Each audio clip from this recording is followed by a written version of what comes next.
Good afternoon, everyone. So welcome for another LD Edu Chat. Obviously, it's been a while. We've had a break since summer.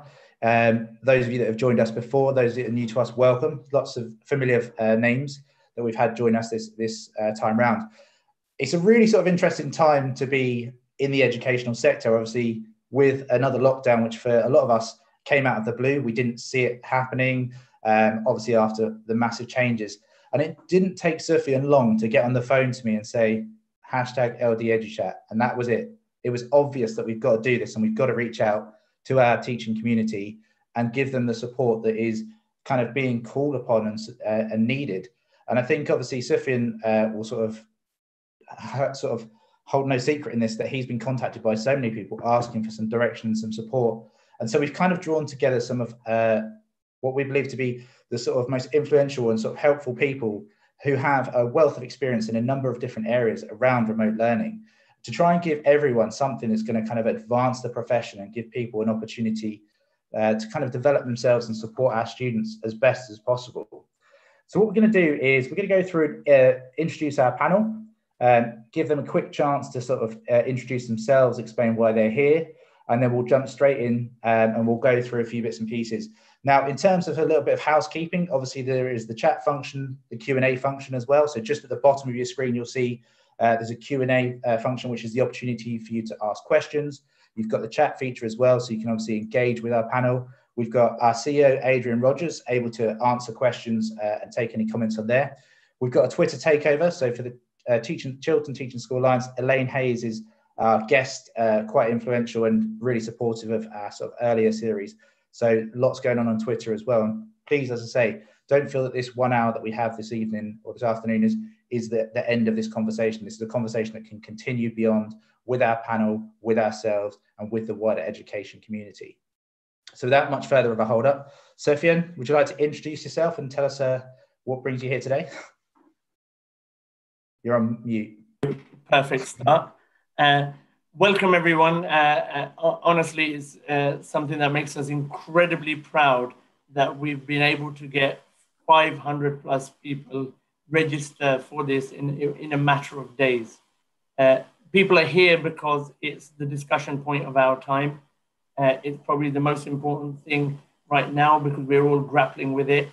What I hope that from my perspective as the director of our teaching school, what I hope that you take away from this is that as a teaching profession, we're all about evidence, we're all about pedagogy, we're all about learning from others around us. And we, for this event, hold no position. And that's something that I've spoken to many people about. And it's really about, there's no real position around how remote learning needs to be done. So we're not hoping that you go away from this session with, right, the only way to do remote learning is live streaming lessons and so on. That's not what we're saying. Today is really about us talking about various ideas, really good practice. And some of it might be pre-recorded, some of it might be resources, but looking at the pedagogical aspects and seeing how best we can deliver a really good remote provision for our young people in the country. So that's why I hope you take away, and I hope there's lots of discussion. I hope that we are able to share our resources with you afterwards as well. So please do email in, do tweet us. We've got lots of our team on the Twitter to respond to you, get resources across to you. I'm just pleased that you can join us. Thank you. Thanks, Sufyan. We're going to jump over to Maria from the Teachers Development Trust and let her have a quick chance to sort of introduce herself as well. Can you hear me? Yeah, I can hear you, yeah. Hi, my name's Maria Cunningham. I'm a former teacher and now Head of Education at the Teacher Development Trust. We're the national charity for effective CPD in schools and colleges, and we've done lots of work in the past with Chiltern Learning Trust, so it's a pleasure to be here today. I, perhaps unsurprisingly, am going to be talking about teacher development when it comes to remote learning. I'm also leading on the TDT's input to a current DFE-funded project with Nesta, which is looking at how to support schools to best adapt remote learning and technology to disadvantaged pupils. Brilliant. Thank you, Maria. Tamina, we're going to jump to you next to introduce yourself. Hi, everyone. My name's Tamina Begum. Oh, I can't hear you at the moment. What's happened there? Oh, there you go. We can hear you now. Yeah, can hear you now. Great. So my name is Tamina Begum. I'm the head teacher at Forest Gate Community School. It's a secondary school based in Newham.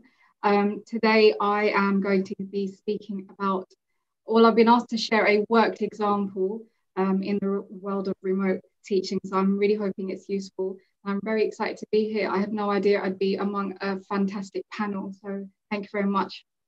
Thank you, Tamina. Great to hear from you, and looking forward to hearing how other schools are doing this as well. So we're going to jump to Michael next. Oh, is that? Oh, Hi, there you Michael. go. Yeah. Afternoon, everyone. Lovely to be here. Lovely to be asked to come and share a few thoughts. So I'm a trust lead in a school in the Northwest, and obviously I've written a couple of books, and in particular with a sort of core focus on assessment and driving sort of improvements with feedback. So my focus this afternoon is to provide some guidance on how we can use feedback in a remote learning context. Brilliant. Thank you, Michael. If we can jump then across to Fiona. Hi, Fiona. Hi there. Hi everybody. It's such a pleasure to be asked. My name is Fiona Lesbieter. I'm the principal teacher of art and design at Kirkintilloch High School, which is just outside Glasgow. Really passionate about art and design and learning and teaching across the school. And this year I've been really privileged to lead the school in the kind of recovery plan in terms of educational continuity. So I'm delighted to be here to share my thoughts. Brilliant. Thank you, Fiona. And then finally, Lisa Maria. Hello, good afternoon. Thank you very much for having me. My name is Lisa Murray. I'm the Education Research Manager at the Chartered College of Teaching, the professional body of teachers where I work on linking research and practice.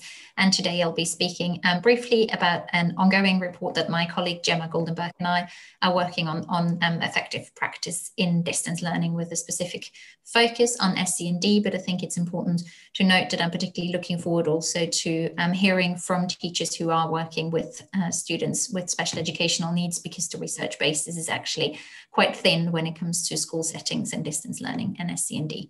So looking forward to that conversation.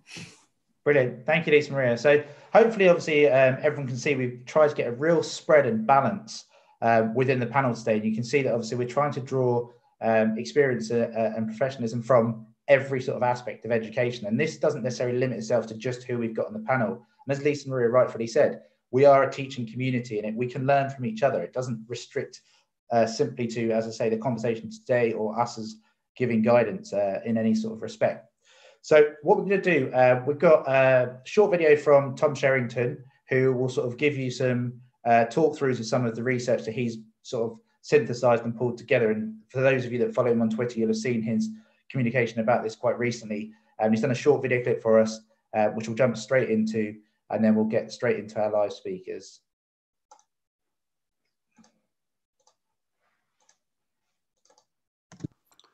Hello everybody at Chiltern Learning Trust. I'm really pleased to be contributing to this excellent event. Always a real pleasure to be asked, and amazing organisation. I think the work they do for teaching and learning is fantastic, sharing all these events. I'm going to talk to you a bit about some thoughts I've had about remote learning, which is everyone's current preoccupation for obvious reasons. And I've got this sort of 6-stage plan, which I'm going to share with you now and talk about one by one. Things to think about when you're planning your remote learning. The first thing is to think about, obviously, the curriculum as a whole, because the whole point of remote learning is to get students to learn things which you've designed and to manage that through the remote process. But the curriculum itself hasn't changed to a large extent.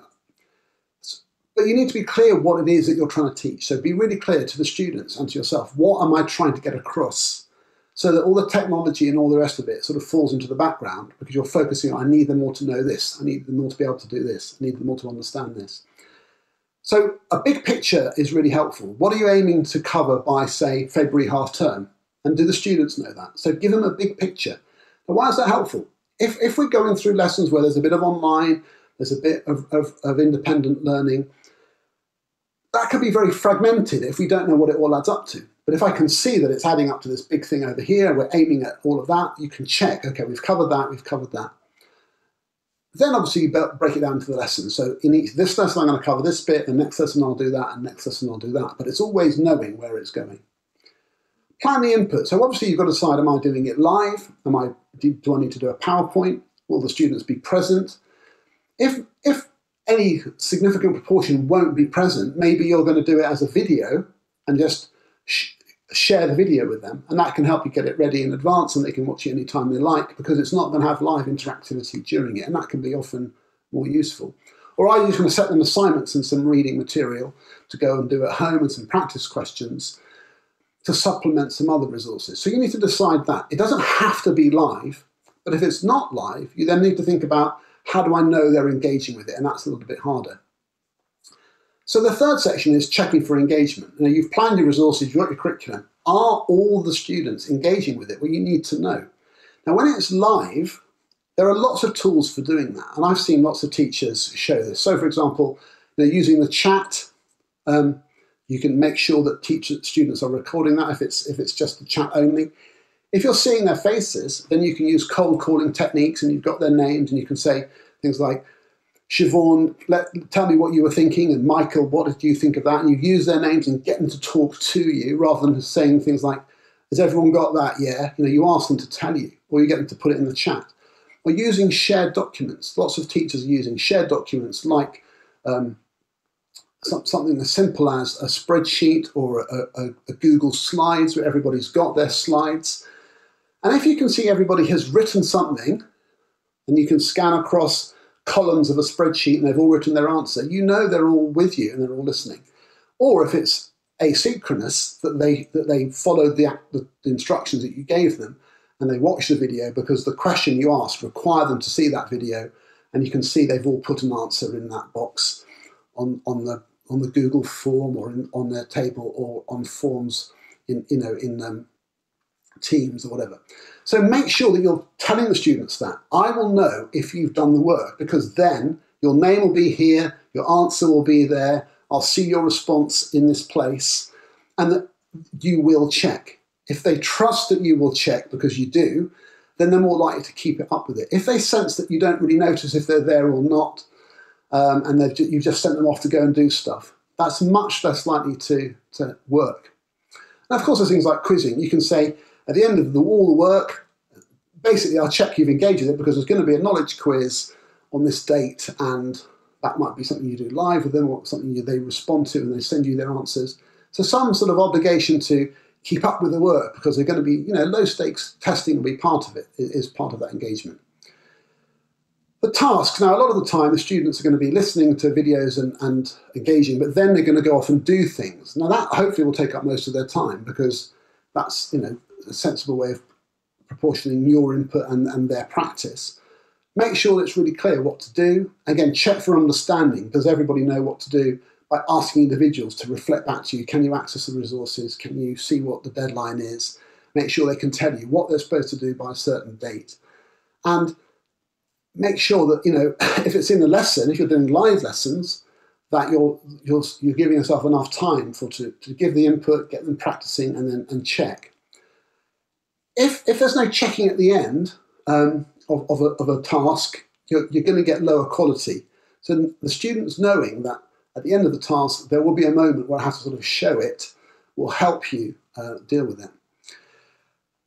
The next thing is then that assess and evaluate. You've got to close the loop. You've got them to do all these practice tasks. If it's all written, handwritten, or offline, then you've got to deal with sampling that and then showing you some of it. So, photographing it and uploading it. That's obviously much more time consuming, but is valid if that's the main way a lot of your learners are accessing the work. If it's all integrated into shared documents, like I've seen some fantastic notebooks made with every student having a page on a PowerPoint slide, which is theirs and their names on it, and they write all their answers on that slide or on a Padlet or something equivalent, then you can see their work live dynamically as they're doing it and at the end. Or it could be every student has done, whether it's OneNote or whether it's a Google Docs, whatever the platform is, that you see their work, whether it's during the time they're doing it or when they finished it, without them having to hand it in. It's just live and dynamic, and that's useful. Or you see their question responses or whatever. And then don't overcook the expectations that you're going to check everything they've done. That's a recipe for making it all too cumbersome. But check that that they're engaging with it. And then when you see them live or you have interactions with them, you can say that you know that they finished it, or you can comment on some aspects of it.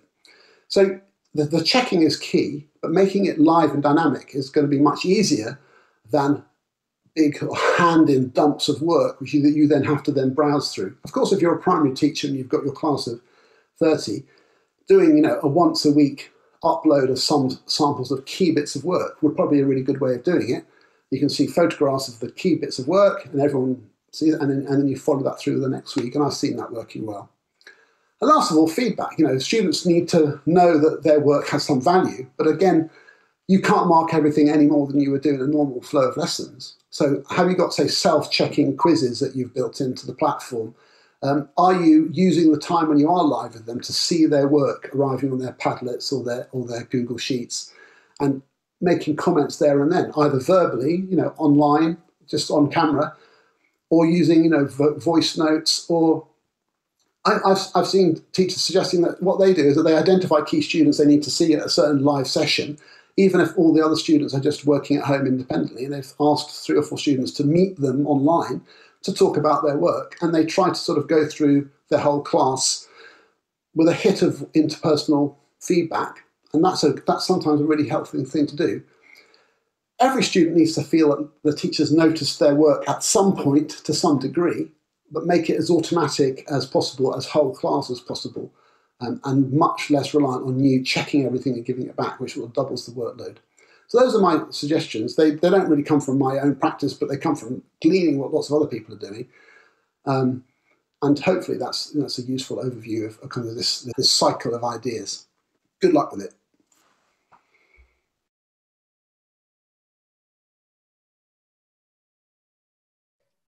So thank you, obviously, Tom, for that and giving us the pre-record. As I say, I really liked that video when I saw it. I think it's a real nice non-sort of directional summary and synthesis of lots of information that there is out and about within the sort of educational environment and landscape. And I think it kind of blends and sort of slides really nicely into our sort of areas of expertise that we've got set up today. So without me sort of waffling on too much, let's jump straight into Sofian, who's going to talk to us around where we as a trust, Chiltern Learning Trust, see things working well in remote learning. Excellent. James, I'm going to do a Professor Whitty here. And yeah, I'll bring up this, don't worry. Next slide, please. I'm on it, don't worry. From our perspective at the Trust, one of the things that we focused on was really speaking to our teachers on the ground, speaking to our teaching and learning leaders, speaking to our parents, speaking to our students, to actually find out what works. Because like Lisa Maria said, not only in the area of SEND, but the area of remote learning, what you'll find from EEF and every other resource that you or research that you might have looked at, the resources, the evidence base is very limited. So for us, it was about, look, what can we send as a one-page guide, a survival guide to people to help them through navigating around remote learning? It was very simple, really, what came through from over 30 brilliant teachers that were collating evidence in various schools that then brought that evidence back to us. And it was pretty much what you have on the slide. Remote learning needs to be consistent. It needs to be direct instruction. You need to have that clear instruction, that chunking, that breaking down of learning. Trying to make it overly cumbersome, just like Tom said, trying to make it complicated, trying to have too many things going on in that lesson can make it very difficult for people to follow, especially young people at home, depending on their circumstances. Remote learning needs to be consistent. And by that, I think the key question I asked myself was, well, what do they mean by consistent? Well, what young people were saying was that if they are used to having their teacher, and their teacher is Mr. James Searle in the classroom, and he's doing computing with them, but suddenly it's shifted over to a national platform, it's shifted over to tons of YouTube online material, that moves away from that consistency. And what young people need, especially in the up and down climate that we're in at the moment, is that degree of consistency, having that consistency in their learning. Try and follow the same curriculum that you had planned and mapped out for them so they know where they're going. Structure your lessons probably in a similar style to how you would structure it so it doesn't move away from what they're used to in the way they have taken their classes. Use imagery, resources and icons and things that you normally use, language that you normally use, so that that consistency in them seeing their own teacher exists. Remote learning needs to be engaging. Sounds so simple, but what do we mean by this? Actually blending that warmth and kindness of you as a teacher, being cheerful, trying to make an effort. Now, if we're doing a pre-record, it's really difficult doing a pre-record. You don't know where you're looking. I'm looking at a chat box here, the camera's over here, and it's difficult. And it takes away a lot of the time from the engagement element. So being engaging, trying to make an effort to be engaging. Nobody wants a screencastify with an hour's monotone voice. So keep it real. Use real things. Use real examples. Get them to engage with their surroundings and what's around them. Try and keep it a bit varied in terms of not just a whole PowerPoint and you just talking over a PowerPoint. Try and switch it up a little bit, make it slightly different. Modeling. We know modeling is important. We know that actually the hardest thing that young people are finding, especially at home, is in a class, we will go through examples. We will talk through examples. We'll break things down. We'll give a model answer. We'll share good practice. We'll let them look at their peers and see what a good answer is. But suddenly, that's all taken away from them. They don't have any of that. So how do we bring that back? Well, modeling the answers and modeling explanations, going through it, breaking it down, thinking about not just your high ability, but thinking about the lower ability attainers in the class as well. How will they cope with the way you're chunking the lesson, the way you're breaking tasks down? Scaffolding tasks, making sure they know what an excellent outcome looks like. Lots of people have taken the approach, go on GCSE pod and do this for X hours and watch these 19 videos and write an essay, but very little modeling around what does the essay look like? What is an excellent outcome at the end of this essay? Tell me what I should be aiming for. So showing and modeling that is really important. Michael will come on to it later on when he's talking about feedback, but feedback is absolutely pivotal because actually we know feedback is probably one of the most important aspects of the learning cycle of people understanding what's happening and keeping up with it. So somebody tweeted the other day, from I think Dustin's school, from Sam's school, about the fact that we can't get hung up on engagement rates because actually what's more is about the learning and the progress. What is more important is what feedback are they getting, how they're developing on their understanding. So probably some one-to-one feedback where you can directly give them feedback on their performance. Using videos, small clips, perhaps you can do personalized video clip for them, a quick screencastify to give them feedback. Ensure feedback moves them forward. And that's probably the crucial part in that, is that making sure that feedback helps them move forward. The feedback allows them to develop their learning and understanding. And probably the last one I'd finish on is the tracking and monitoring. It's really important because one of the things that you can do is, because they're not in front of you and because they're not in the class, tracking and monitoring, keeping up to date with how they are progressing. What progress are they making? How are they dealing with the assessments that they have?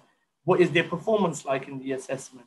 What kind of feedback have they got? Some sort of a system to look at it. And I know I've just said, let's not get hung up on the engagement rates, but at the same time, keeping an eye out on how we can track that engagement, how we can call home. The power of calling home. Parents are saying, actually, the most important thing is give me a call home so I can talk and understand from the teacher what needs to be done, how can best support, and probably giving whole class feedback as a part of tracking and monitoring, where you look at the whole class and you provide that feedback and say, look, everyone's done wonderful on this task because we all need to improve because. So there's the quick whistle stop tour of 6 guiding principles that we have within our trust and that we've shared with people around remote teaching. It will be available on our Twitter page, so please do follow and you can share the resource freely in your own schools. Thank you, James. Brilliant. Thank you, Sufyan. Really sort of insightful sort of sharing that. So as Sufyan said, it will be shared on our Twitter page. We're going to jump to Maria next. Just before we do jump to Maria, I just want to remind you, obviously, down the bottom, you've got the Q&A button, obviously, where you can pose questions, and we're going to come to those in the live Q&A section. You'll notice with the questions, you might be able to give them a thumbs up, and that will then upvote them, so to speak. So if there's a particular question that you've got a burning desire to be answered that we may not have picked up on, hit that thumbs up so that it'll move up the priority list, and it means obviously we can make sure that we're trying to get as much answered for you as possible. So let's jump across then to Maria from the Teacher Development Trust. Maria, thank you. Hiya. Hi. So I'm just going to talk for a few minutes about teacher development priorities for creating outstanding remote learning. And I don't have any slides, so I'm just going to talk at you for a few minutes. And I guess the first thing to say is that it really can't be emphasized enough that amid so much challenge this year, schools have been absolutely incredible at adapting to learning in a remote context so rapidly. And then the next thing I think, drawing on that to consider, is that we ensure that this demand for quick wins and this really rapid transition doesn't create this overemphasis on products and on platforms and on policies, rather than supporting teachers to develop and to sustainably embed what might be new and for so many unfamiliar strategies. So at the Teacher Development Trust, we believe that a successful EdTech approach should first and foremost develop staff's capacity and expertise in implementing those digital tools that support high quality teaching and learning. And ideally, it should actually fuel a culture in which teachers are embracing remote learning as far more than just a means to increasing efficiency, or because it's the second best alternative when face-to-face teaching isn't available. So when we at TDT carry out our diagnostic review process, we speak to lots of different staff in schools, and many of them say that they feel that they're only really scratching the surface of what could be fully achieved with technology. And very often this is due to a lack of high quality or sustained professional development. We also find that on an organisational level, the most common weakness is around needs analysis and evaluation. So particularly that designing of CPD to deliberately target teachers and students' needs, and then measuring the impact of this on pupils. So as with all teacher development, the process of creating outstanding remote learning should actually build on teachers' existing areas of expertise, both in pedagogy and in technology. It should involve colleagues rather than being something seen as done to them or a bolt-on or burdensome. And we know that the best CPD draws upon what staff already know about their students, whilst also providing meaningful opportunities to collaborate, to trial, to embed new strategies, and to use the evidence and then identify what is actually helping specific pupils to learn better. Crucially, it should be underpinned by support by senior leaders with tight links to the wider organisational plan. In this climate, we're seeing lots of newly appointed e-learning leaders or remote learning leaders, which is great, but it's so important that they have that strong tie with the senior leadership team or the CPD leader so that they have enough influence to actually enact and realise change across the organisation. So thinking about takeaways, I thought I'd just emphasise a few key principles to keep in mind when we're thinking about how we're developing teachers in this area. And the first is that any CPD aimed at improving remote learning must be adopted with the end objective in mind. So with individual staff able to explicitly define what success will look like for particular case pupils. So that could be disadvantaged pupils, it could be one or two specific students. What will success look like for them? And that really involves participants, it involves teachers in evaluating whether CPD has made an impact. Think carefully about providing time, not just for training about a particular platform or how to use Teams, but actually building in those rich opportunities, even remotely, to constantly revisit its use, to collaborate, to share expertise as teachers' levels of confidence and competence vary. And we're hearing that actually that's really valuable time that staff are finding really helps them feel connected even at a distance. Thirdly, fundamental to the success of effective teacher CPD for remote learning is obviously understanding that teachers will be at different levels of maturity in their EdTech development. And for individuals, this won't always match up to their levels of experience as a classroom practitioner. And so we're hearing of trainees and NQTs that are offering loads of insights and support to way more experienced classroom teachers. And so as ever, one-size-fits-all models of CPD won't fit here. Many schools we know have been conducting remote learning skills audits or staff surveys that can help colleagues diagnose and then respond to unique starting points. And savvy commissioning when working with external organisations can also work here. So trying to really only commission or work with EdTech providers who can help your teachers tailor their offer and provide that ongoing support. Maybe they have access to models of excellent practice, or they can accompany this with the rich underlying evidence, and you have that ongoing relationship as opposed to it just being a shiny new product. And finally, coming back to this really, really important idea of evaluation and seeing evaluation as a means of change. So using a range of measures and being very clear about the purpose. We find it helpful to distinguish between building in to your overall organizational plan and your remote learning strategy, formative evaluation and summative evaluation. So formative assessment to support adaptation and refinement. It also helps to gain that teacher buy-in and maintain their focus on the intended outcome. And then summative assessment that helps you evaluate the impact, see if you're getting value for money from the tools you might be using, but to inform that future design as well. So to use what is and isn't working now to then inform your future strategy and ensure that it's always developing and that your teachers are always developing.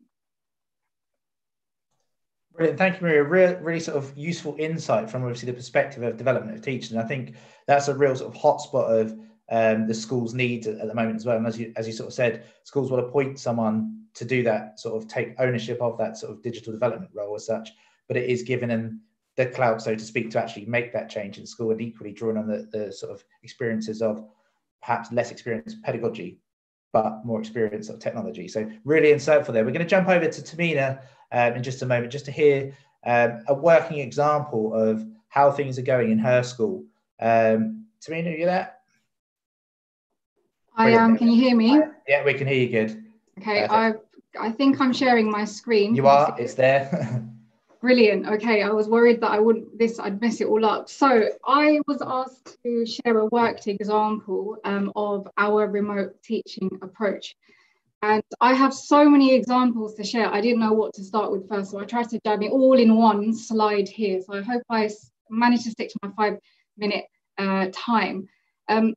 We as a school, Forest Gate Community School, we're part of a small trust, the Community Schools Trust, and we follow a teaching framework that combines all the best practices that you would find in a really, really good lesson. And we've called it the Explicit Direct Instruction Framework. And in normal times, we would kind of use this framework to inform the best elements of our lessons, what we'd like to include. And what we did was we set about adjusting it for the virtual world. And what we found was that the vast majority of our EDI framework was so relevant and still so important in the virtual world. And so you've got kind of an adjusted version in front of you here, which I'm going to whiz through. What I'd first like to start off by saying is that we recognize how important it is to continue delivering our very good curriculum. In a time where there's so much chaos and inconsistency, that is one thing that we can make sure remains consistent. And we want to continue to deliver this really good curriculum so that pupils know more and remember more over time. And we are making those adjustments to make sure that we're doing that in the appropriate way.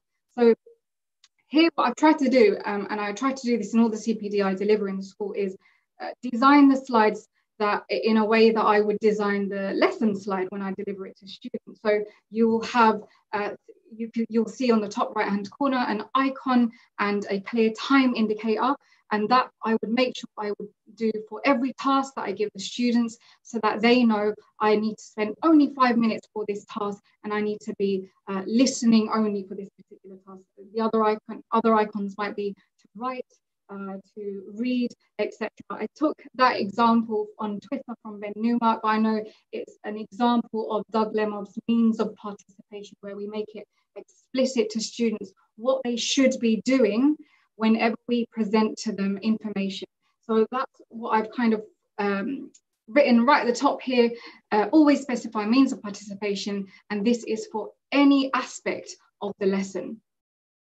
So if I start off with the way that I've designed this grid, along the top, what we as a school do is we are fortunate enough to be able to deliver live lessons for the majority of our students. We have Some students unable to, which we're working with, but what we've done is we've designed it in a way that our students who can't access live lessons are able to access the learning in their own time as well. So along the bottom, I bullet pointed how the above still applies to our asynchronous learners as well. So from the get-go, every live lesson is recorded, okay, for safeguarding reasons, but also because we upload the link to that recording to the lesson that we upload on our system where students access it. So that's the first thing that I would kind of mention there. Starting off then with the memory starter, we always have some kind of memory opening. What I've said is to make it easy for or inviting for students to get involved quickly and not kind of fear a difficult question straight away. Have closed questions, because then you hook them in with a closed question, and you can open it up and expand upon their response with Q&A, either through live Q&A by unmuting, they can respond back, or we use our class chat function on our portal that we use. Just off the get-go, you will notice it says DPR along these columns, and you might be wondering what that is. This is a slide I've used with staff. The DPR stands for Dynamic Progress Reporting System, and it's essentially a portal that the school uses, which incorporates all our reporting, our monitoring, our homework, our resources, our parent, teacher, student communication. It's a really good portal that serves as our infrastructure that contains our curriculum. And actually, it's been our portal that we have used during remote learning during this period. So it's got various features like a poll that we can use as our memory starter. Others use Google Forms. Again, they're closed, they're easy to answer. You get the answer straight away, so it's self-marking. I also wanted to show you as an example of kind of motivating our students, acknowledgements from previous lessons. So lots of our teachers are using examples of shout-outs to acknowledge. You'd have a student name there for maybe a score that they received or a particularly good effort that they made on a piece of work. Another thing that we do is provide fix-it time for previous work that they've submitted. And again, I think it was Tom Sherrington who mentioned, trying to do whole class feedback as opposed to going through every single piece one by one, because that's unfeasible. And here's an example from one of our fabulous English teachers who utilised this sheet as her whole class feedback. With names in red who hadn't submitted, names in black who had submitted with a coded target next to them. It's a really nice way, I thought, of acknowledging the effort and the submissions that students had made, and also praising them and allowing them to move forward in their learning as well. If I move on to the modelling and explanation, so the first part of our lesson is just 20 minutes. That's what we say is our live part of the lesson, 20 minutes long only. And that includes the memory starter, followed by the introducing of the learning of that lesson. That would include the modelling, the I do, we do, you do, and the explanation as well. And I've included some features of things that I've seen our staff do really, really well. We're a Google school, so we use Google Slides predominantly when we're the equivalent of PowerPoint. So often to get the students involved and actively taking part, as opposed to on mute and you don't know what they're doing in the background, we get them to collaborate on the slides, annotate a quote, answer this question, share your ideas. The equivalent of that is Jamboard. If you're a Google school, this is a feature on Google Suite. And what it does is it's essentially a big whiteboard, and they can draw, you can kind of live model processes, you can write post-it notes, whatever it is, it's a way to interactively engage the students. And this is a slide that we did yesterday in our staff CPD, where staff gave lots of shout outs to members of staff in our school. Explanation then. Am I out of time already? A little bit, yeah. It's one of those things when you're passionate about something, you get really, really stuck into it. I can see this, and obviously I'm going to direct people to your Twitter feed, because obviously you posted. I have, yeah. You've got the 9 sort of tweets in a row showing the entire process with all of these resources as well, which is fantastically sort of nice and clearly explained there as well. So obviously I'd love to give you more more of a platform for this as well. I will stop sharing now, and I will share this on That's all right, Tamina.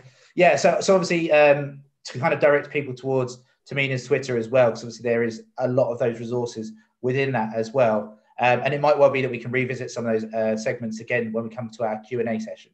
But obviously, please do engage with Tamina's Twitter, where she has got a lot of those resources already shared. We're going to jump across to Michael next, where we're going to be looking at sort of his take on things. Michael, we good? Yeah, I think so. Let me just see if just share my screen.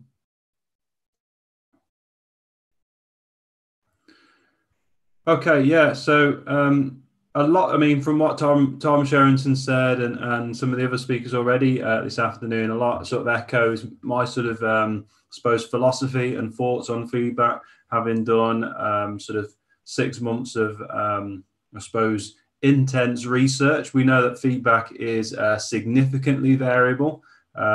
Even when we have been in the classroom with our students, we know that feedback shows positive effects, but equally can show negative effects.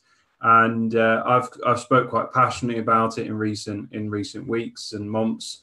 And I think, despite whether we are teaching in class or remotely, what John Hattie left at sort of the closing thoughts in my book about if feedback falls in a classroom and no one hears it, did it make sound? It's still very much pertinent in our online virtual classroom, in whatever format or process your particular school has taken on online provision. I'll just share a few ideas. I know I've only got a short amount of time, and I'll try and stick to the 5 minutes if I can.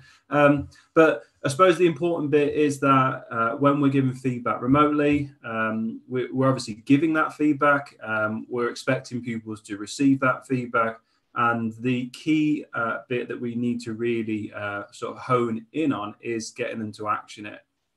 And fundamentally, we want to set up our online classroom where pupils feel that they are able to take on board that feedback. There is that receptive culture. And I think there is some definite advantages to spend some time in creating that culture where pupils feel comfortable to receive that feedback and then ultimately action it.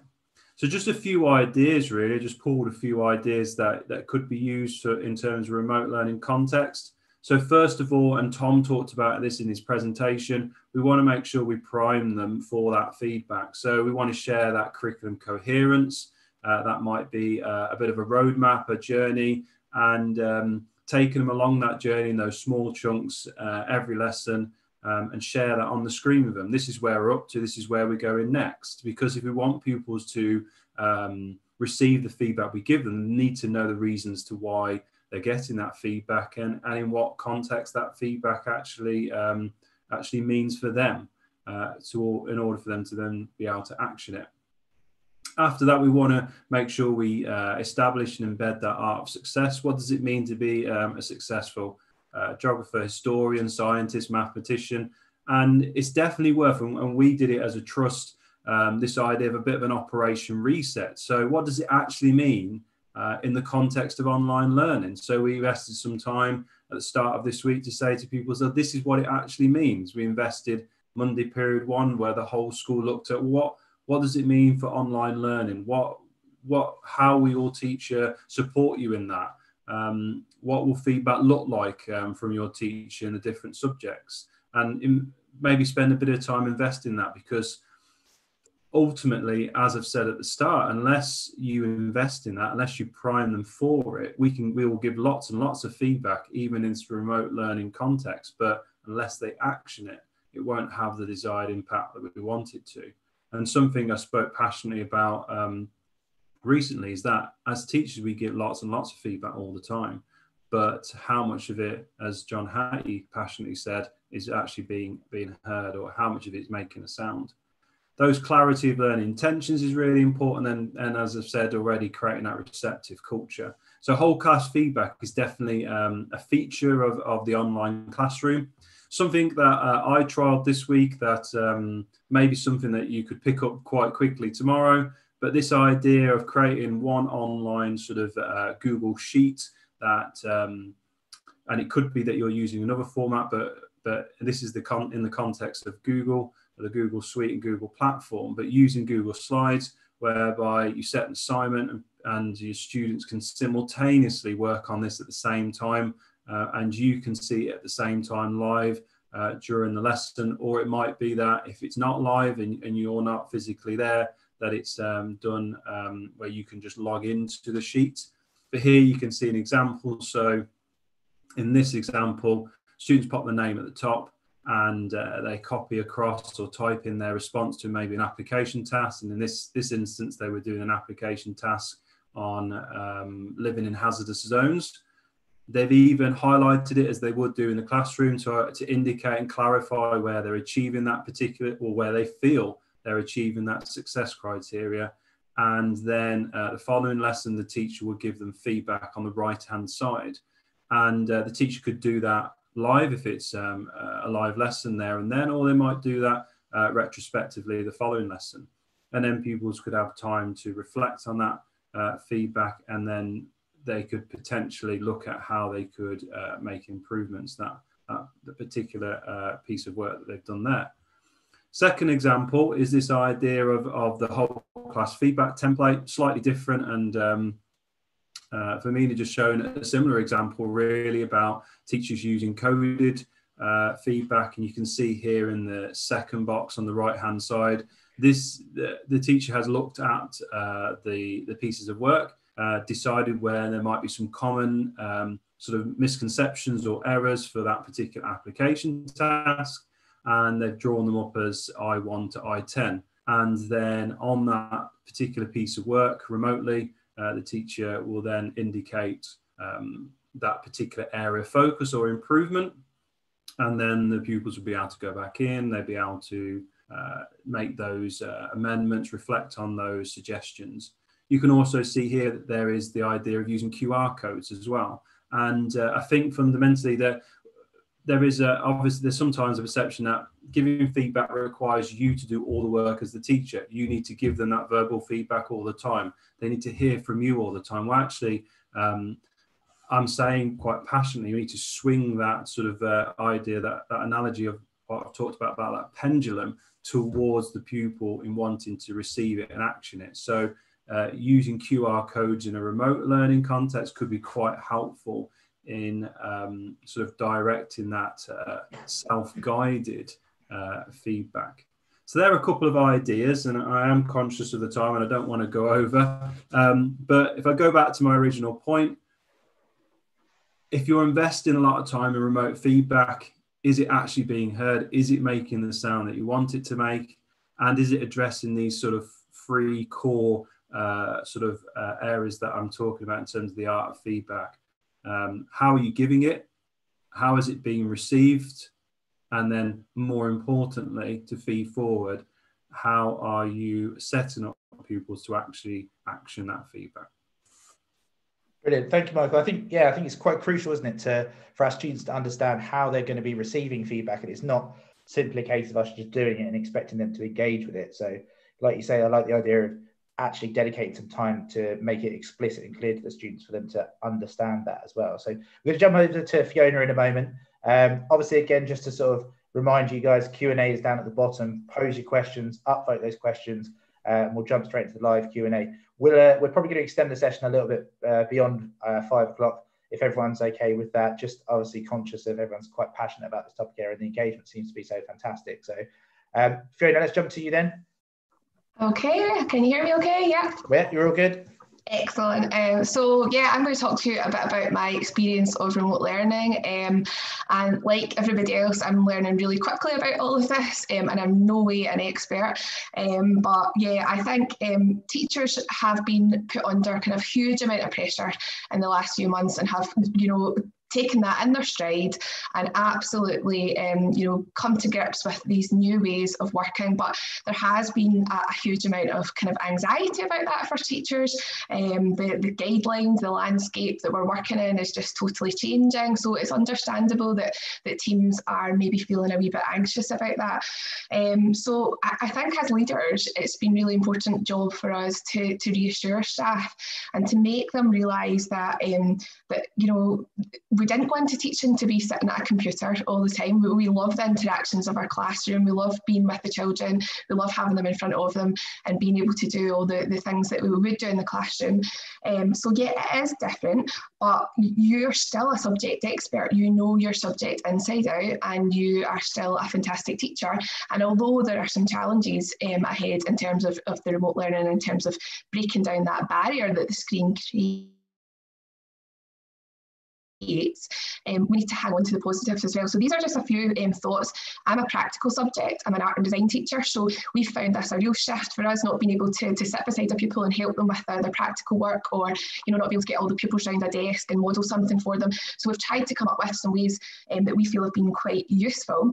I think the first thing kind of to touch on a lot of what Tom Sherrington said, it doesn't really matter if the lessons, are live or recorded, whether the pupils are viewing them as synchronous or asynchronous. I would argue that there needs to be a bit of a mix of both to make that really, successful. But what matters is that we're focusing on the pedagogy that we would use normally in our classrooms, the good skills, the great teaching that we see day in, day out in classrooms. We need to make sure that that's being carried forward into the learning that pupils are receiving while they're online. So I think the first thing Tom touched on a wee bit was about the instruction. Tamina also said a wee bit about it as well, just making sure that the instructions are so clear for pupils to understand, so that they, when they're at home, when they don't have you beside them, they're able to understand exactly what it is, and avoiding that kind of cognitive load by overloading them with lots of information that's maybe not helpful to them. So we've been trying to really work with our kind of clarity of instruction to make sure that learners know what it is that we're looking for. And we've been given a sort of overview for the week of where we're kind of hoping that they're going to be, so they can see the bigger picture. But we've also been sort of drip feeding the task kind of in stages. And we've also been starting off with quite straightforward tasks to allow pupils to achieve some success in that, because we think it's really important that if they are going to be participating in this remote learning, they need to feel that success. They need to feel that they've managed to achieve what we're asking them, and that's going to drive their motivation to continue and to persevere with it, despite there maybe being some challenges for them. Tom also talked a wee bit about making sure that learners are engaging with it, and we know that when we're working at home, parents working at home, other siblings working at home, it can be difficult to be distracted, or it can be easy to be distracted, difficult to concentrate. So we need to find ways as teachers of making sure that the pupils are engaging in what we're doing with them in class. So, he talked about the cold calling, and that might be, typing a question into a chat function and specifically asking a particular pupil to answer that. It might be asking a particular pupil to unmute their mic and give you an explanation of whatever it is that you're talking about. I've also used lots of things like polls and Menti to help with gathering instant feedback from pupils and instant information about how they're coping with what it is that you're teaching them. And again, also old-fashioned, writing down on bits of paper and getting them to photograph it and send it to you so that you can see that they're actually thinking about what it is that you're doing. I'm not going to touch on feedback because Michael has done that beautifully. That was on the list, but I'll let him do that. And I think the other thing that I just wanted to talk about as well is that connection really with pupils and kind of removing the screen there, noticing what they're doing. Michael touched on that a wee bit as well, just about being very specific and praising pupils for something that they've done or noticing, and I also wanted to kind of end on a sort of positive as well, because I always try and find positives in challenging situations, but I think it's really important to remember the pupils who will thrive under these situations as well. And yeah, there will be lots of pupils that find it really difficult to motivate themselves, really difficult to organise themselves. And that's our job, to be proactive in that and to engage them and to support them in the ways that they do. But there will also be pupils who will be loving this opportunity to organise their time, to not have the peer pressure of answering class, questions in front of the rest of the class, being able to have that direct contact with their teacher. So I think it's really important that we hang on to the positives. Everybody's doing such an amazing job, that we, if we stick to what we know, the pedagogy, then remote learning can be a real success, I think. Brilliant, thank you, Fiona. I think that's a really sort of crucial point, and a really nice point to raise is we may all be sat here thinking, what do we do? How do we do this? How do we react to this? And actually, we lose sight of all of the positives that there are, and those handfuls and pockets full of students who, like you said, are thriving in a slightly different way of learning, whereas typically in the classroom they might be shy and not able to engage in the same way, and the screen changes that for them. So it's a really sort of fascinating dynamic and shift. And I think kind of building on like what you said with what Tom had said about that hybrid model of different styles of delivery of lessons, but the importance there is pedagogy, and that's number one and key with everything. It's fantastic. Thank you. We're gonna jump to Lisa Maria in a moment and hear from the Charter College. Lisa, you there? Lisa Maria? Yeah, I'm there. Let me start by saying a big thank you to all of you for everything you're doing on a daily basis under really difficult circumstances in schools and in classrooms. Before I start with my presentation, so just a big heartfelt thank you for everything you're doing. So as I mentioned in the introduction, I will briefly speak about distance learning for children with special educational needs based on a literature review that my colleague Gemma Goldenberg and I are currently working on. In our report, we are looking at children with a range of special educational needs, such as ASD, ADHD, and speech and language difficulties. But today I'll mainly focus on ASD, and if I have a little bit of time, on ADHD as well. But the report will be available openly once it will be published, probably in March or a bit, no, probably February, sorry. So you'll be able to read up on all of that in a bit more detail then. So let us start with the first question. Can distance learning be a viable alternative for children with special educational needs? Well, actually, data from US online schools shows that distance education can indeed provide a welcome alternative for children with special educational needs who might be struggling in mainstream settings. So a study by Thompson and colleagues, for example, revealed that the proportion of students with SEND was substantially higher in these US online schools than in the general population, with a difference of about 10%, which suggests that parents and students themselves may see them as a viable alternative to physical school environments that might be less suitable to cater to their children's needs.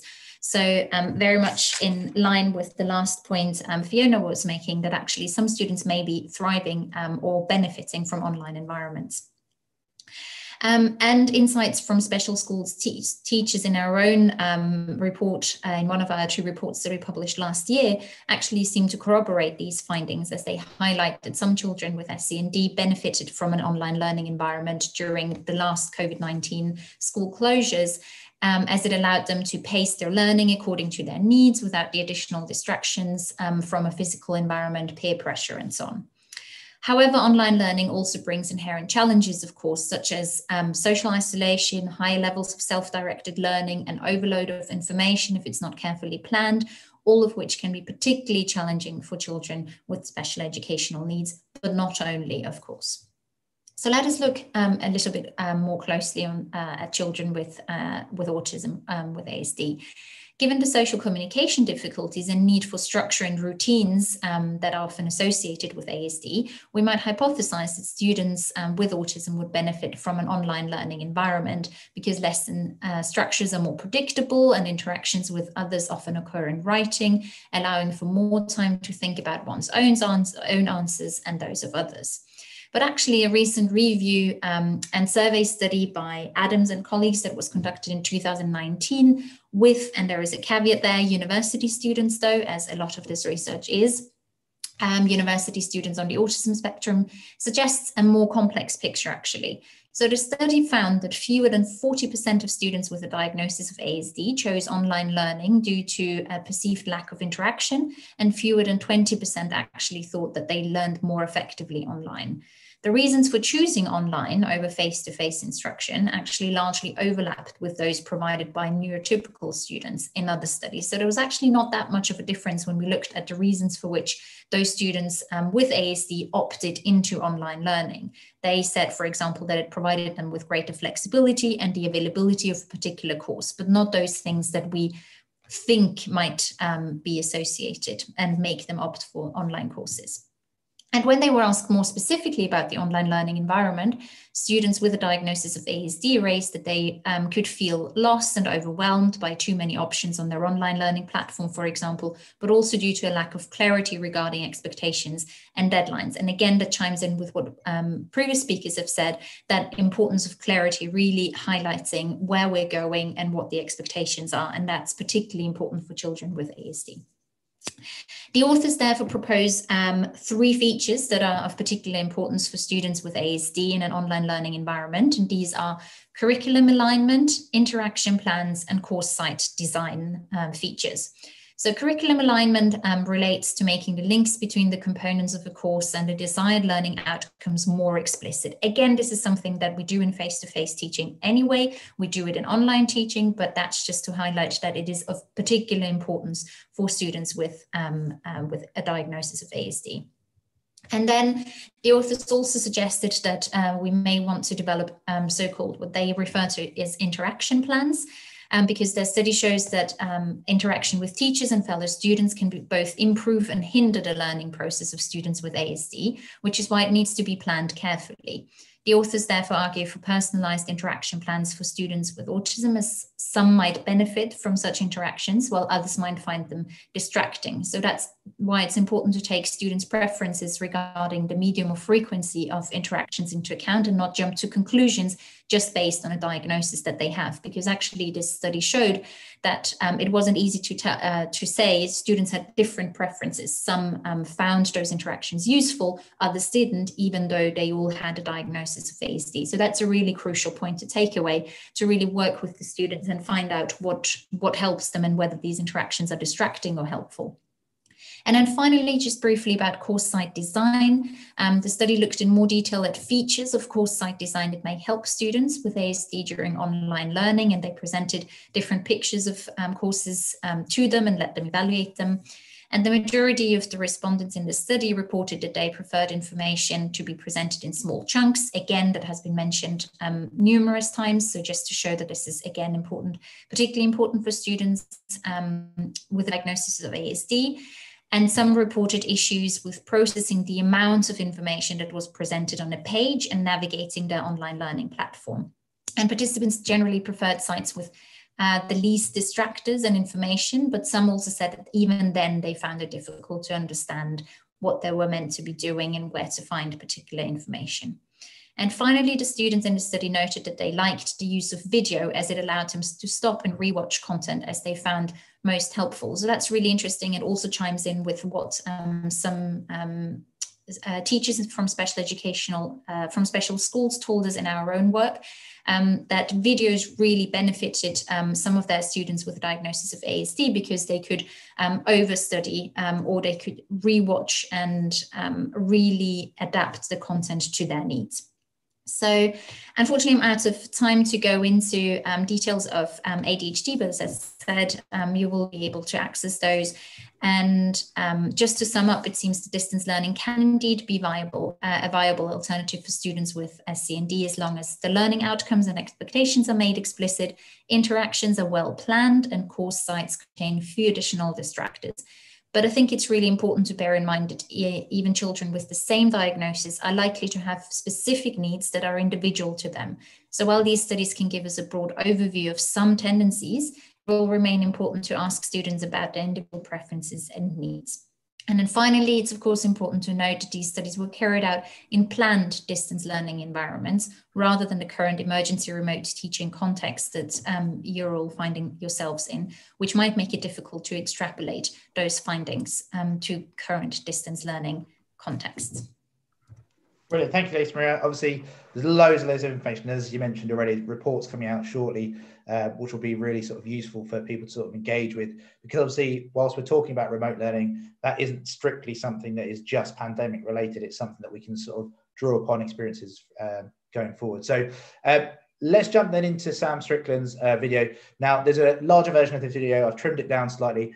The full version is posted on our YouTube page, as is Tom's video as well. So from earlier, they'll both be, they're actually live and available on our YouTube page, went live at 5 o'clock. And obviously we are pushing past our 5 o'clock timing. And as I mentioned to our panel, brilliant and fantastic. Thank you for joining us today. And obviously if you're able to stay on, that'd be great. Obviously we intend on taking live Q&A still. Sam video is 10 minutes, which gives you time to pose your questions, drop them in the Q&A, upvote the questions. When I have lots and lots of questions, we've got a few that have come through already. And even some from before the session as well. So we'll jump straight into those just after Sam's videos, which we'll share with you guys now. Well, good afternoon. My name's Sam Strickland, and I'm the principal at the Duston School. Just to give you a very brief bit of context about my school is an all-through school. So we start with pupils in early years, and we go through to post-16. And we are just short of 1,900 pupils and approximately 200 staff. So it's a 2,000 plus strong establishment with every layer of accountability that you can imagine and every year group going. So that adds to kind of the complexity of our approach to remote learning, whereby we've got to consider what we do from a primary perspective, but also a secondary perspective, and indeed from a sixth form perspective. So what have we done? And hopefully this helps, hopefully this reassures people. I doubt anything I'm going to say here is rocket science, but maybe it'll give you some ideas. So first and foremost, we've instilled within the school a giant sense of teamwork. If you try and do this solely on your own, so for sake of argument, everybody has to deliver continual live lessons every single lesson of the day, and you're on your own, you're just going to deliver your normal 4 or 5 back-to-back lessons day in, day out, you're very quickly going to become a silo. And actually this becomes a really daunting task. So for sake of argument, I've got a department of 10, and we're in the secondary phase of the school, and we teach year 7 to 11. What we've asked departments to do, and we've worked really hard with our departments to do this, is to work as duos overseeing a year group. So my 10 staff in my department are going to go into 5 teams of 2. Each duo is going to oversee the creation of the remote learning that will then be delivered through Microsoft Teams and any other manner in which we choose to give that work to our pupils. But Teams has been the main format that we've used. And class teachers then, your normal class teacher, is then able to be online for the lesson to deal with any concerns or issues that you might have. What we've asked departments to do as a minimal expectation while we're in this lockdown window is to produce a 20 to 30 minute pre-recorded lesson. And our lessons are an hour long. We've not asked them to produce an hour long lesson pre-recorded. There need to be natural gaps, natural breaks within any one given lesson. And we've modelled examples of lessons as to how this could work, where for sake of argument, I'm going to give the context of the lesson, engage pupils perhaps with a retrieval practice starter, and that can be pre-recorded. It doesn't have to be delivered live, as in live. You then might explain an element of the knowledge that you're trying to convey, or scaffold a problem, depending on the subject, of course. And then you're going to ask the pupils to then engage in an activity. And you can quite simply say to pupils, now hit stop on this pre-recorded lesson. You've now got 15 minutes to do whatever it is. It might be half an hour for sake of argument. And the pupils go and engage with that, and they then come back. How do we then check that they're doing that? Well, that's where we need to think about the submission of work from our pupils. We've then got this element of not only do we have the remote factor taking place within the context of the school community, but we've also got the face-to-face delivery for pupils that are in school, those key worker and vulnerable pupils. So if I give you the primary phase approach, we have a 2-form entry. So there are 2 teachers for any given year group in our primary phase. One teacher is working in school with pupils face-to-face because of the number of vulnerable and key worker pupils we have in school on 1 week while the other member of staff is delivering remotely from home, and then they alternate the following week.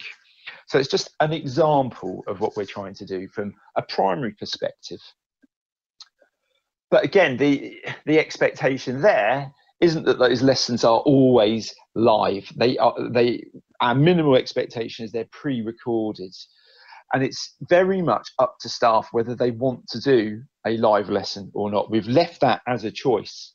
For some lessons, of course, there is that institutional expectation of pre-recorded lessons. Not every lesson lends itself well to a pre-recorded lesson as well. Some lessons may simply need a written instruction that the pupils get on with and undertake. And I'm comfortable with that because, again, I take that view that my teachers are the experts here.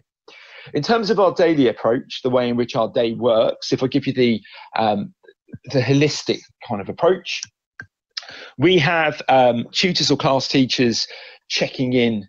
I say class teachers because the primary phase, checking in with pupils at the start of the day as a welfare check, which is orchestrated again via Teams and indeed via our school-based emails. Pupils then watch a pre-recorded assembly. I think there's a danger here if you do a live one that yes, it's great, it's live, but if the IT fails on you, it's really going to fail on you.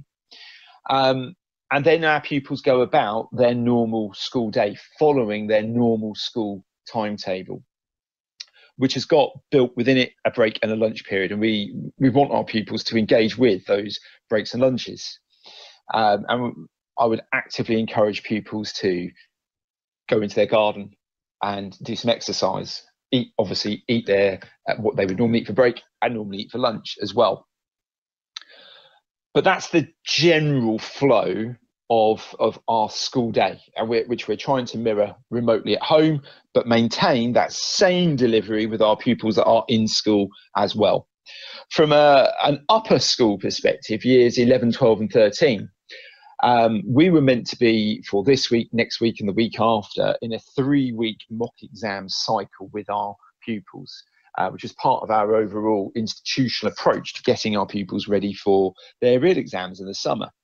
Now we've elected to undertake live walking, talking mocks with our pupils. Some of those walking, talking mocks are pre-recorded walking, talking mocks because some members of staff have felt that that's more appropriate, again, in terms of how they are delivered to the pupils. But our pupils in those year groups are following their mock exam timetable and engaging with either a live or a pre-recorded walking, talking mock, breaking down the mock exam paper so that the pupils can understand how it should have been answered, but also how the knowledge that they've learned so far should be applied in an examination context. Now, we feel that's really important because that is a knowledge base they would otherwise perhaps not have. But equally, we feel that it may well serve them well for what might be coming down the road with regards to how their GCSE and A-level results will be calculated for this summer. We then have marking, assessment and feedback. And my only feeling here, without going into masses of detail, is to follow the normal cycle that you would have in place. Your normal assessment cycle, I think, should be adhered to whilst we're in this period of lockdown and remote learning. And I think your approaches to marking and feedback should be the same. So for the context of my own school, we engage in whole class feedback. So I would expect my staff to maintain that during lockdown. I wouldn't expect them to engage in extra additional marking to what they normally would do. And it's very easy to upload a whole class feedback sheet onto Teams and to talk that through with your class as part of a live or a pre-recorded lesson indeed. And assessments, exactly the same. You could have a 2-minute initial briefing at the start of a lesson where pupils are going to engage in an assessment if it's a high stakes one, and we only do a few of those throughout the academic year. We tend to engage more in low stakes quizzing and retrieval practice as opposed to high stakes assessments. but I don't see any reason why you shouldn't just maintain your normal approach here. And then the final element, and I appreciate this is kind of a whistle-stop tour of what we've done, are the constant checks, the welfare checks. So from a primary phase perspective, the member of staff that's working from home will divvy up with people with TLR responsibilities and the leadership team in the primary phase welfare calls of the primary phase pupils. So there's a weekly call that takes place to make sure that those pupils are, the children, are okay, and for parents to regale any concerns, issues or worries that they have. And that's up and running and in place. And then from a secondary phase perspective, we've looked at key safeguarding concerns that we have in terms of pupils, and we're making regular phone calls to pupils that we've identified as concerns. And that might be pupils on EHCPs, it might be pupils who are statemented as another example, even though they're likely to be in school because of the key worker vulnerable list. We still want to make welfare calls to parents to make sure that everything's okay. And indeed, with regards to those higher profile safeguarding concerns that we have, to make those kind of welfare calls as well. And there's a real kind of tiering and structure to it. So remote learning is a very complex beast, kind of to put it all together, and one that requires a lot of thought, a lot of consideration, and probably is one that we're going to have to continually review as we move forwards throughout the whole of this next lockdown window. And I wish everybody the best of luck with it.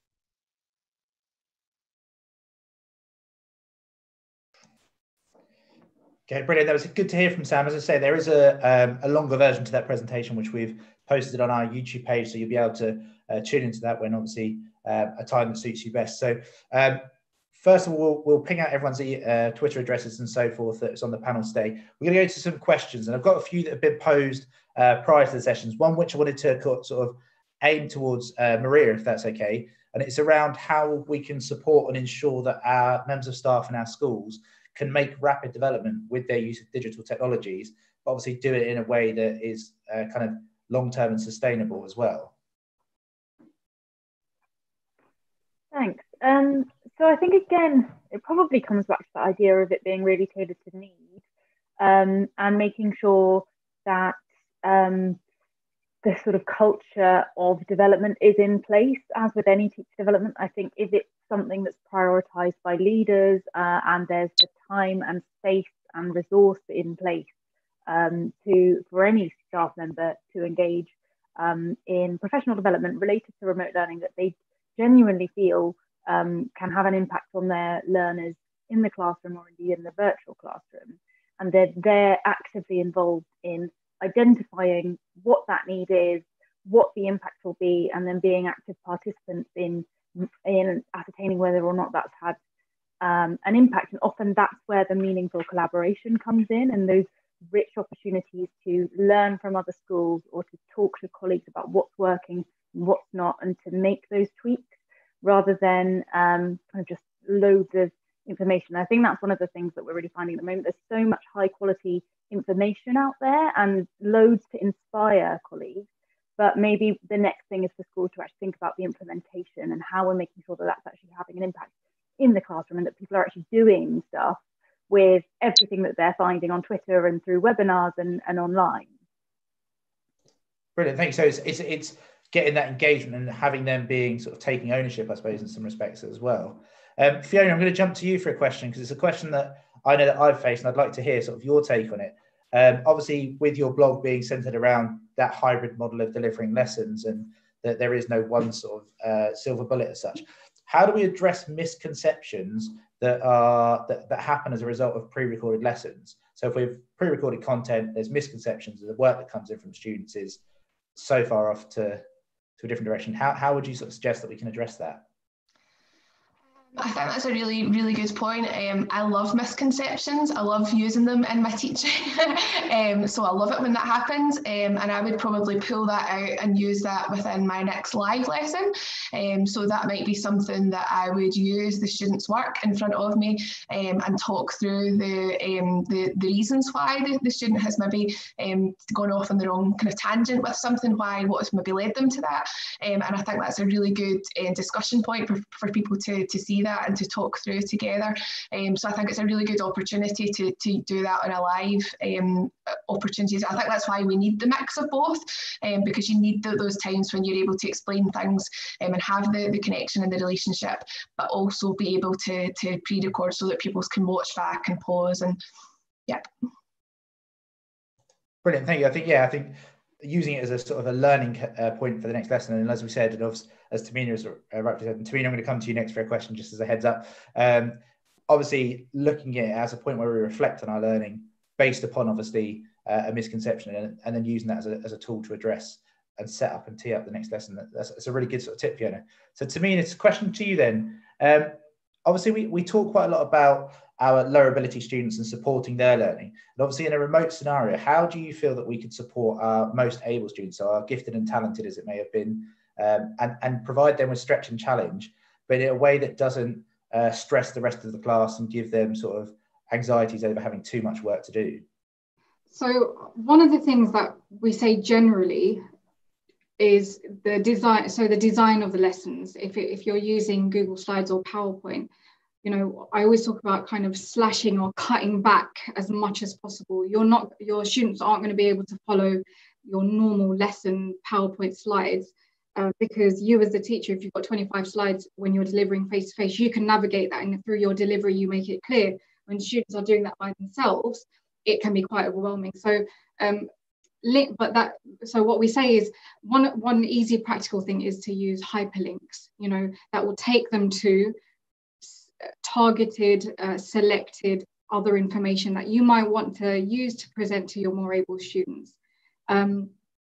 You could signpost them. So some of the things that we talked about the other day was have your kind of your pitch to your class, but signpost your more able students to particular slides. But in doing that, I always stress the design of what the students are seeing. It has to be kind of cut back, and it has to be consistent features that they recognize over and over again, so they know, oh right, this is for me, this icon or this thing, I know I need to do X, Y, Z. So the whole means of participation. Perfect. I think you even demonstrated the use of a link within a presentation as you were displaying. So that idea of whether you have your tiered work and click that link and it takes them to, as you mentioned, a slide which is targeted to them, which is really sort of a nice tip in terms of supporting and stretch and challenge as well. Thank you, Tamina. That's fantastic. Lisa Marie, I'm going to come to you for a question. It's a pretty blanket statement question, but at a base level, obviously, we're thinking about trying to give something back to everyone so that they can cater for all their students. If we have got SEND students, is there kind of your top tip or silver bullet as to how we can get buy-in and engagement from them, where obviously the expectation might be for them to engage independently at home? I think, as you say, a blanket statement will be rather difficult. I think probably the best way from and what the research literature suggests is speaking to students and asking them about their preferences and their preferred way of engaging, which might increase their engagement and their ability to engage. And if that's not possible, maybe speaking to their parents, if that is possible, to make sure that we move away from the blanket assumptions based on a child's diagnosis and work with them to make sure that the approach works with them. Yeah, I think that's the point in terms of crucially working with the staff that you've got in school. I know some schools are assigning TAs to work one-to-one with the S&D students, becoming almost a liaison between the families and those students, and that seems to have quite a sort of a positive response in school environments. So it's good to obviously hear that obviously it's still a case of needing to know the students is a crucial thing, and having that support from home and family, and not underestimating the value of making that phone call as well.